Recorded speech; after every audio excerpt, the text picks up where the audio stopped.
உங்களுக்கான இன்றைய பிரபஞ்ச வார்த்தை. இப்பிரபஞ்சம் நம்மிடத்தில் எதிர்பார்க்கும் கோட்பாடு. ஆறுகள் தண்ணீரை தானே குடிப்பது இல்லை. மரங்கள் பழங்களை தானே உண்பது இல்லை. சூரியன் பிரகாசத்தை தானே வைத்துக் கொள்வதில்லை.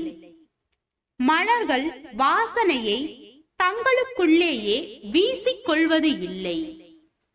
பிறருக்காக வாழ்வதே இயற்கை விதி. அதற்காகத்தான் நாம் அனைவரும் படைக்கப்பட்டுள்ளோம். எவ்வளவு கடினமாக இருந்தாலும் சரி, நீங்கள் மகிழ்ச்சியாக இருந்தால் வாழ்க்கை அழகாக இருக்கும்.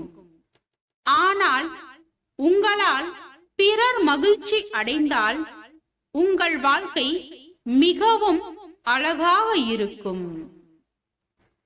வாழ்க வளமுடன்.